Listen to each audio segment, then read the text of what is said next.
Welcome to Coffee Time with Masterminds. Today's episode, we're going to talk about the importance of funder feedback and how we can maximize feedback from funders to help us achieve our fundraising goals. Hello, everybody, and welcome back to Coffee Time with Masterminds. My name is Peta Blakely, and I'm the founder and principal of Blakely Consulting. Welcome to Coffee Time with Masterminds. I am Cynthia Rojas, founder and principal of To Your Growth. Welcome to Coffee Time with Masterminds. I'm Rebecca Tuttle, founder and principal of Grant Right Now and Grant Writing for Good. Welcome to Coffee Time with Masterminds. I'm Rebecca Tuttle, and I'm joined today by my colleague, Cynthia Rojas. Just want to come on here, Cynthia. Good morning. Welcome to the show. We'll unmute your mic. Peta is taking the day off today. She's off in Washington, D.C. So when she comes back, she'll have to tell us all about her exciting trip. Yes. Yeah. I am good. I am really, really good. And I'm excited about this show because this is what leaders always want to know. Like, how do we get feedback, and how do we incorporate it in a way that aligns with our mission? So it's a great show today. Absolutely. You know, funder feedback is one of those areas where I don't think that we as organizations maximize its potential enough. Sometimes it's a little intimidating to reach out to funders and ask them, questions like, why didn't you fund us? Or can you give any feedback on our grant applications? But there's also that area of reaching out to funders and asking them what we did well. So in organizational leadership, in your niche, Cynthia, how important is reaching out to get that feedback on the positive scale as well? Well, I love that, right? Because we tend to think about getting feedback when things don't go well. But this idea of getting feedback when we do something well. And it's all part of the relationship building, which is what you are constantly reminding us about, that it's instrumental to have relationships with your funders before they become your funders and during the funding relationship, and even after, right? So you have a Rolodex. Did I just say Rolodex?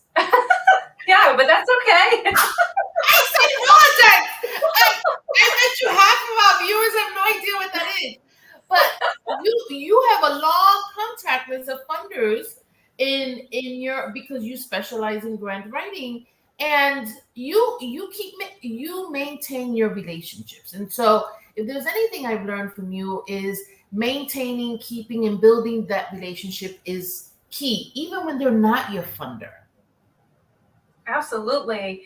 Absolutely. I just wanted to let everyone know today's Coffee Time episode is a 30-minute conversation with leaders of mission-based organizations. So if you have any experience that you want to share in the comments, or introduce yourself and let us know where you're from, we'd love to hear your experience with getting that positive funder feedback. That's a nice way to do the intro 3.5 minutes in. Well, That's Friday, clever. so. That's clever. I love that. I also, talk about benchmarks. So it's March 25th, 2022. The state of Connecticut shut down on March 20th, Wow. 2020. Yeah. It has been just over 2 years since we recognized that COVID-19 was a pandemic, and we had to mandate for people to stay home in order to keep them alive.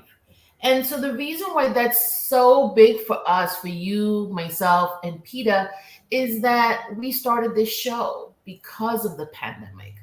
And we're here 2 years later, and we've even had to change the focus. We used to focus on leading during the pandemic, and now we are focusing on leading during complex times. So I have known you and called you my friend for 2 years, Rebecca. Oh, me too. Thank you. Put me in your Rolodex.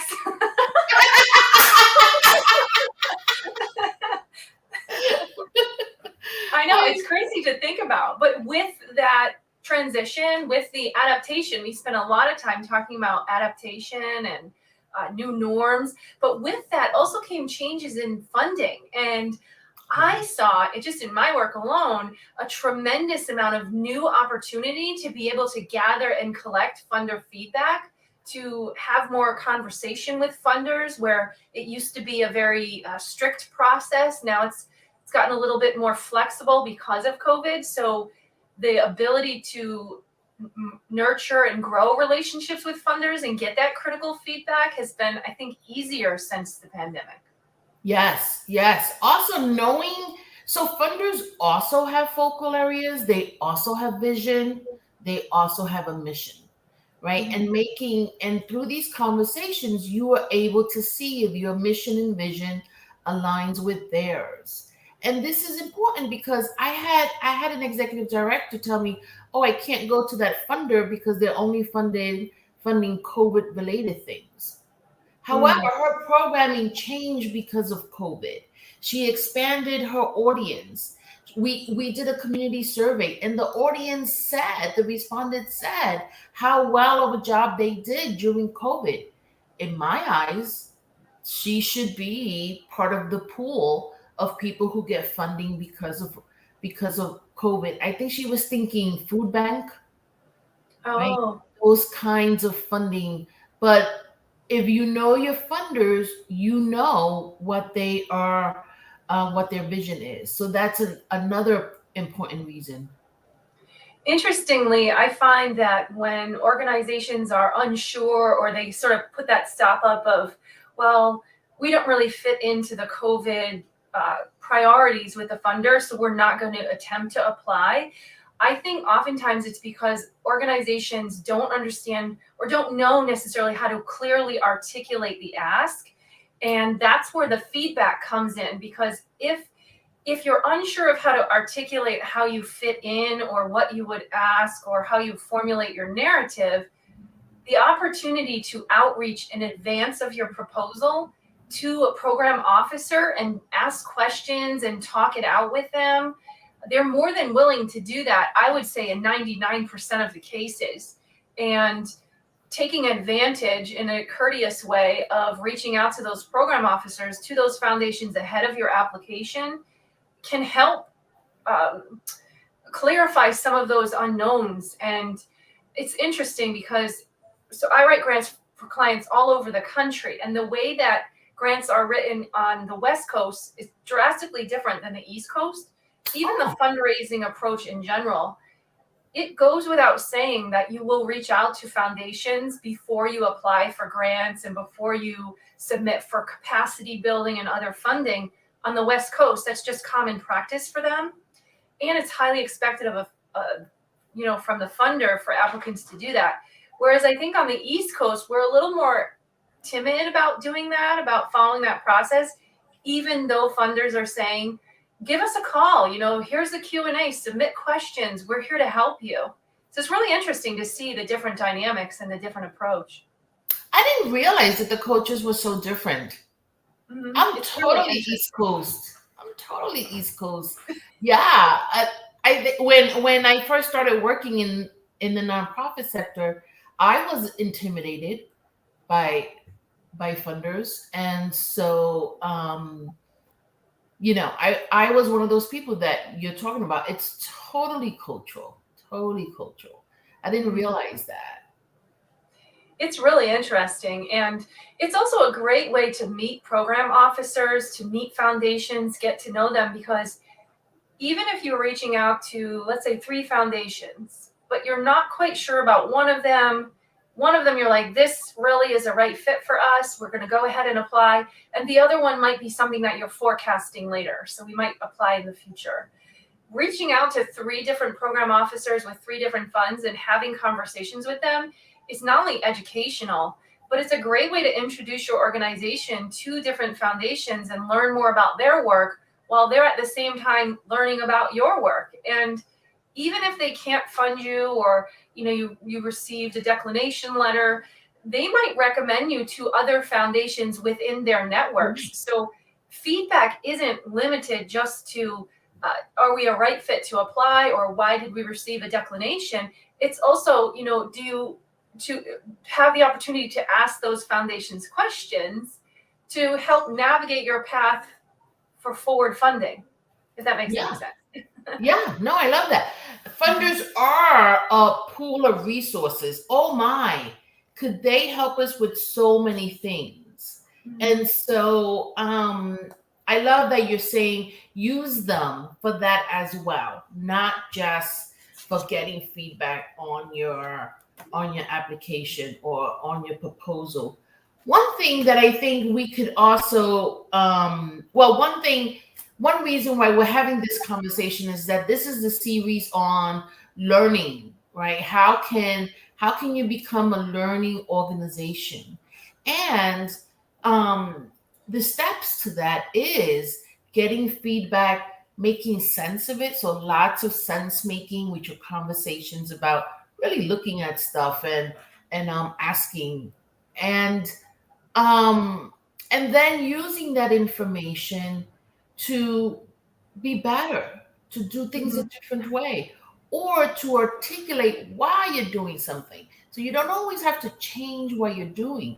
Sometimes it's just a matter people don't know what you're doing.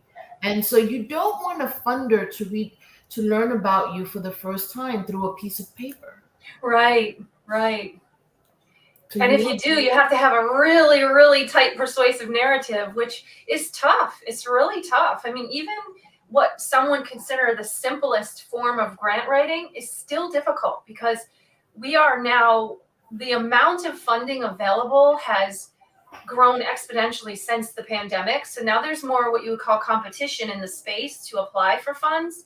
So we need to really hone in. And one of my students in the class yesterday was talking about niching down. You really need to niche down your unique differentiator to get your proposal to stand out. And what better way to do that than to use and incorporate some funder feedback, funder engagement in the process?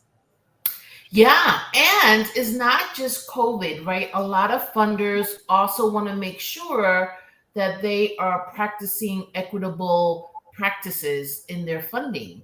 And what they've done or what they're doing is actively seeking out your smaller, grassroots, often BIPOC led Mhm.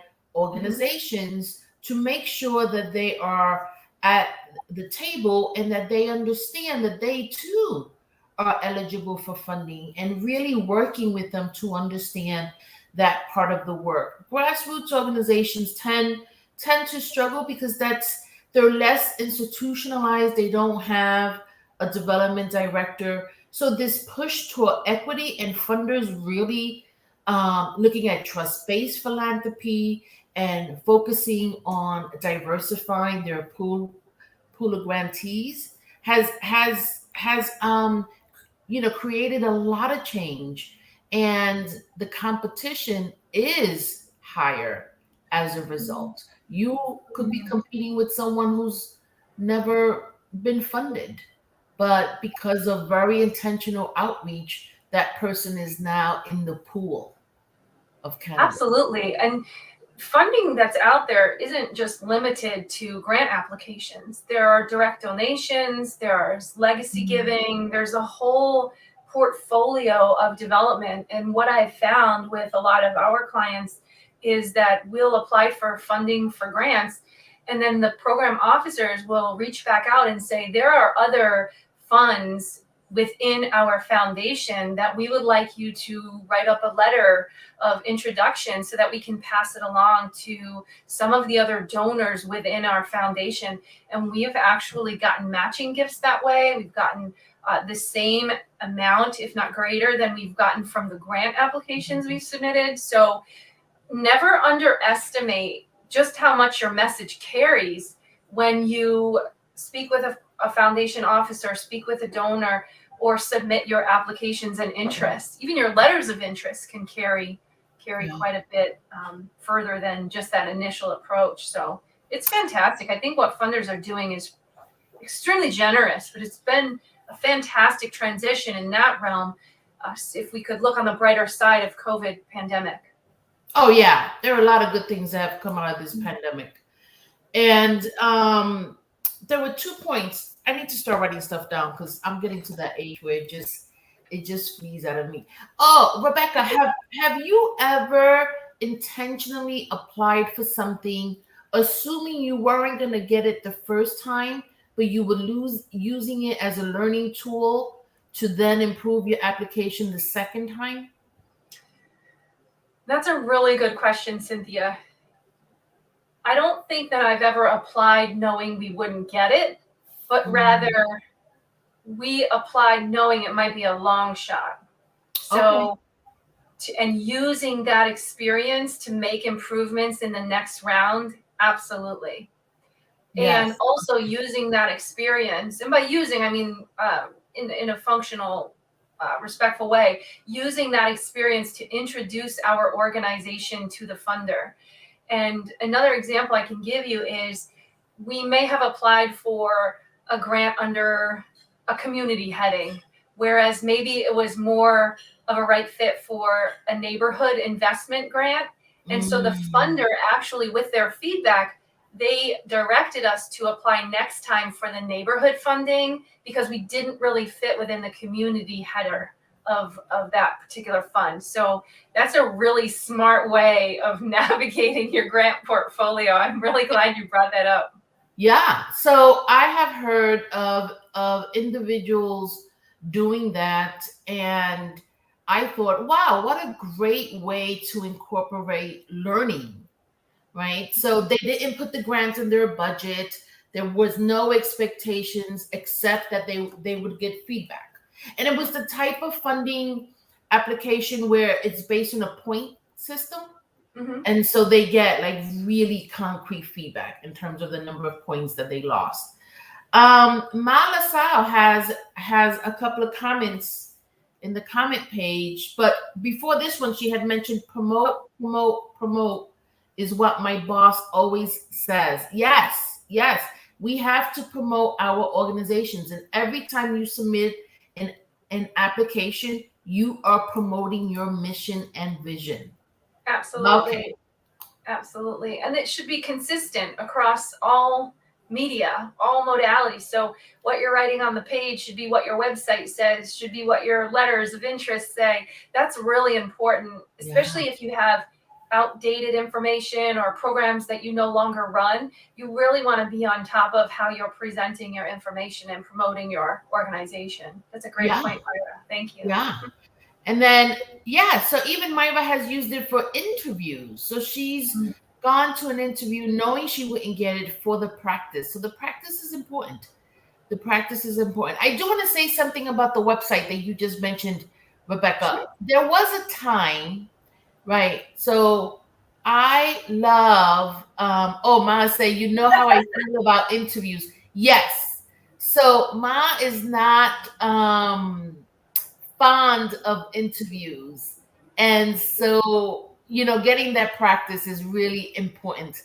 So, but going in with no expectations, I think is key, because if not, it could dampen your confidence. So you want to be clear of why you're doing it. So now I forgot the point I was going to make. You were saying there was a time. There was a time where there were no websites. There was no internet. Can you imagine? And I was alive during that time.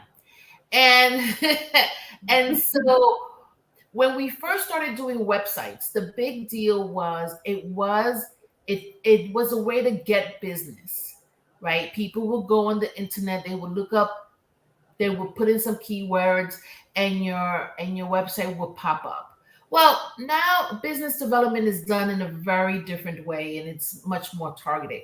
But websites, and this is the point that I'm coming to, websites are so important because although they may not be driving business, it is how people learn about you.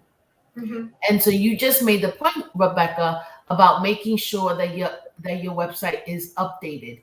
And I cannot tell you how many times I go to websites and I can see that they're not updated. And it's not good because that's how people are conducting their research about you. Mm-hmm. So let's get those websites updated. The other piece of that too is we can learn a lot about foundations and funders and donors by visiting their website. They publish a lot of white papers. We should be reading that material. We should be connecting with them on social and and paying attention and learning about the things that funders say they care about. And that's, I believe, another way to gain funder feedback, especially if you can get into that funder social media engagement. We could be conversing with funders in real time on media to show that we're making an investment in what they believe in, and vice versa, that we share the same mission and vision. So that's a great way to get feedback as well, that sometimes we Yeah. don't think about.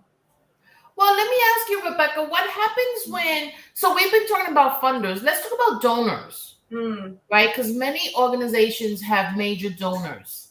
And what happens when, first, we should talk about how do we get feedback from our donors. But in that conversation, I would also like to ask you, what happens when the donor has a different vision that is not completely aligned with your programs? So, how do we get donor feedback? Let's start there. Okay. So we receive donor feedback by just asking, right? So if I have an organization that I care about as a person, as a human being, then I'm willing to donate to them because I want to see and help their success. And so I give my gift. And then sometimes you don't hear anything from the organization other than the prescribed thank you note, right? But we should be calling those donors and thanking them. Thank you for this gift. You know, what made you give? What compelled you? What resonated within you that we're doing here by way of our mission at our organization? And asking them why they gave is huge, because I give to things that are important to me because they either remind me of my children, or they remind me of a family member or a friend who may have passed away, or that is currently, loving in my life, that I just, this is a great organization. Something pulled at my heartstrings and made me want to participate there. Yeah. And asking is really, I think, number one, doing that personal outreach, again, back to the relationships. Yeah. And another is using your data. I wish Peter was here with us today, right? We could talk about that data that we, where are people giving from geographically? If we're collecting any other demographic data, what did the data tell us? And how much are people giving? What are the trends in giving? So have we received more, or are we in a funding dip, which can be discouraging to folks. But I believe if your fundraising was up here last year and then it kind of dipped down and is slowly going back up, there's a reason for that dip. And so paying attention to that time period, reaching out to donors who maybe gave historically during that time period or did give during that time period is really important, because that signals to me that we need a shift in our fundraising efforts, that what we are traditionally doing isn't meeting the needs of our donors. So there's a lot of feedback we can extract, but I think it really centers on outreach and then looking at your data. Yeah. And, you get so much information just looking at the trends. And there's a lot of fear or anxiety among executive directors and CEOs of nonprofit organizations, because the pandemic for many organizations actually increased donor giving. And there's a suspicion, or there's a fear that that's going to dip after this pandemic starts to feel less urgent. And what I'm hoping leaders are doing is using their data. Look at the donors pre-pandemic, donors during the pandemic, make some sense out of that, and begin to develop strategies to keep, especially if you got new donors, to keep your donors, the ones you gained through the pandemic, post-pandemic, or when things start to level down. A lot of leaders are feeling that this is the new normal. And so that pressure that we all felt in the beginning of the pandemic has really slowed down. So we might be arriving at a state of equilibrium. And now is the time to start looking at your data. Keep those new donors. Find And a making it easy. I don't mean to interrupt you, Cynthia. I'm sorry. I just wanted to say, just making it easy for people to give, right? Electronic giving is huge, right? Very rarely do we see paper checks come anymore. Some people prefer that, and that's fine. But make it easy for people to give. And your outreach conversations with people should not always be an ask, right? Because if you're always asking me for something, I'm like, well, she's only calling me because she wants something, even though I'm in her Rolodex, right? Yes. I want to say this because I love my alma mater, and they've done a great job at increasing my donations. Oh, great. And so I think they're highly skilled in that. However, they only call me for money. Oh, I love that they call me, right? But can the director or the VP of development call me every once in a while and say, thank you? Thank you for increasing your giving throughout the years. And I've never gotten that call. Maybe they're not looking at the data. Yeah. Maybe she's listening and she'll call me now. But it's that balance, right? And it's funny because they come up on my phone. They are a contact on my phone because we've been doing this for years. And I love talking to them. And I'll ask them, can you tell me what I gave all of last year or 2 years ago? Like because I'm in the industry, I get very curious, and so and I love their strategy, but they don't do personal thank yous, which is really interesting. And you'll hear a lot, well, we just don't have the manpower or woman power to be able to do that, right? But you have a board of directors who's more than willing and able to help you. That's why they're there. They're volunteering their time. So if you can split up the donor list into quarters by, people, if you have one board member calling 10 donors, just checking in, it can be done. I think organizations underestimate just how much power in people they have to be able to outreach, whereas they narrow it down to think it's only limited to paid staff, but volunteers are willing to help. You just have to ask them. Yeah. And I love the words please and thank you. I love those two words. I love to hear them. I love to write them. And I think if you are fundraising in any capacity, whether you're CEO or an actual director of development, saying thank you is really important. Which is why it's a pet peeve with me and my alma mater, because they can call me. They have no problem calling me, asking me for money. And they actually tell me how much to donate, which is a great thing. This is how they've increased my donation. Would you like this for us? Would you like to donate X, Y, Z? And I'm like, yeah. I don't know.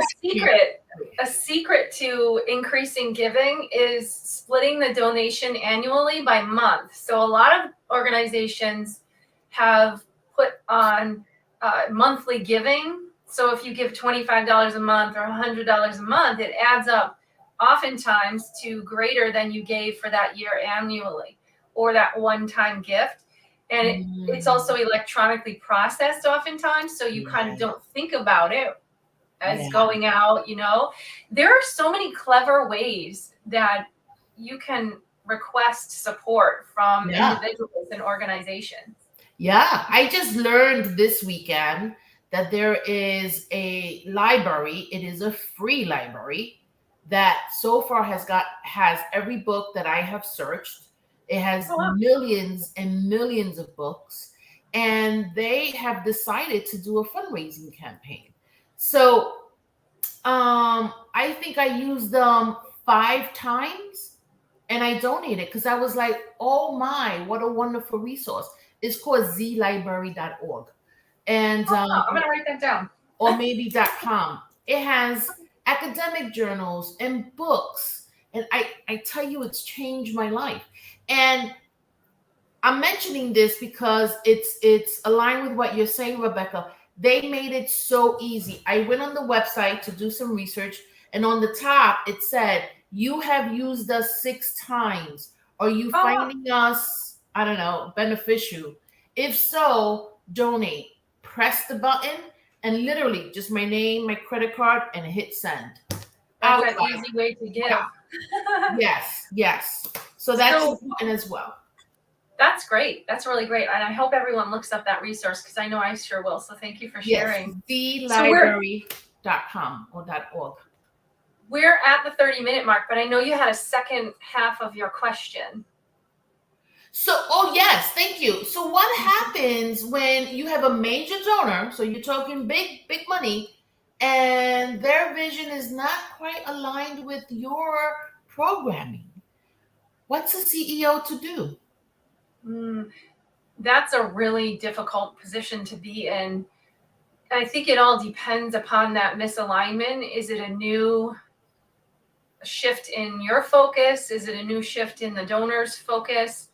The best thing that I think that organization or executive director should do is reach out to their donors and let them know what the change is, what the new direction is, and if it is obviously hopefully for favorable reasons, being able to explain that change in direction, shift in momentum. You might be surprised and find that they will give to you because of that outreach, because they understand that new focus that you've taken on. Or if the funder or the donor has taken on a new focus, reaching out and asking them about that new direction and seeing if any of your work that's shifted, any of your adaptations match up with that new direction of that donor. I think it all starts with conversations. And if you've been stewarding that relationship over time, then that outreach should come pretty comfortably to that executive director.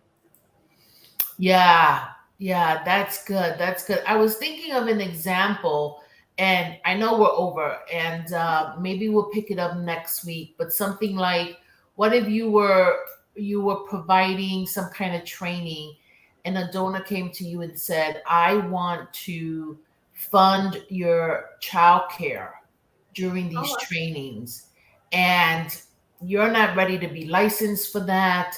You don't have staff that can watch the children, and it would require setting something up.